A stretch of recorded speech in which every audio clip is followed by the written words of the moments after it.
It's like when we would be at high school at parties and like a gun would come out.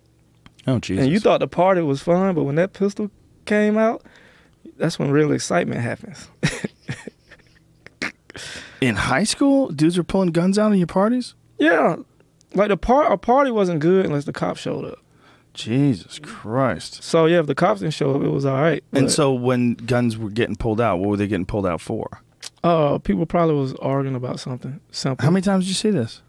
Not a lot of times. It just would happen. It just would happen regularly. Like, you know, at the nightclubs, when you start going to nightclubs. Yeah. These things would happen, you know? Yeah, what do you think about all this shit lately? That it seems like every couple of days there's some sort of a mass shooting. Well, the problem with being a black guy from those areas in your 30s, that's just what happens. You know what I mean? So, but in your 20s, any man really, to me, in the 20s is more fight. It's like that military, like, we're not going to take this, yada, yada, yada. But, you know, and I can imagine, like, I be imagining sometimes, I look at it in a funny way, like, to my grandmother, this is nothing. You know what I mean?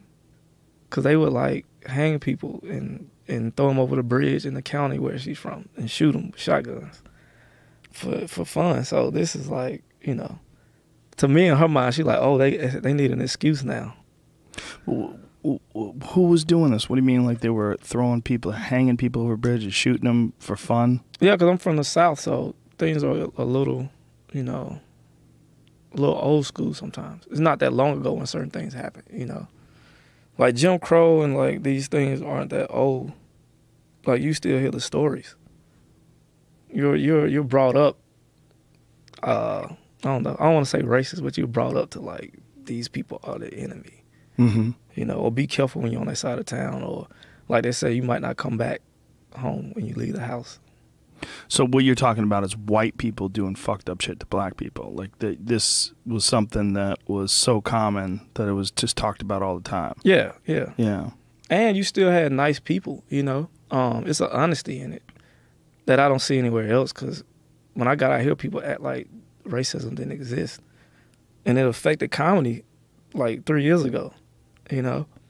Who the fuck was acting like racism didn't exist? People would be like, oh, it's not, come on, it's not that bad. Or who was saying that? People would say that. It's not that bad? Like, yeah, like those, like, we don't. Well, people love to say that there's no racism because Obama's black. Yeah. That's hilarious. That's one of my favorite ones. Yeah, like people, and I was like, well, I'm still shell-shocked. But my situation is different because I was treated unfair within my own community. Then I left my community.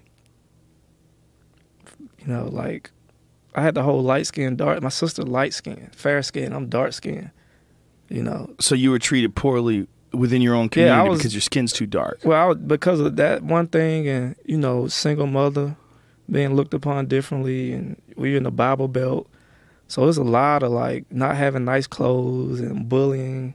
Right. And then I got sent to a white school where I was spat at my first year, you know what I mean? So to me, it was like, this whole world is crazy, you know? Yeah. That's a weird thing, isn't it? The racism inside the black community between light-skinned and dark-skinned people. Well, it is until you go to, like, Brazil and you see, are they all Brazilian, and see the racism amongst Brazilians, or, you know, I started hanging out with other cultures and start seeing the separation within other cultures, and seeing that what I call a pattern of just a human behavior. Well, there's definitely a pattern in human behavior, trying to find groups that they belong to and then alienating, isolating themselves from the other groups.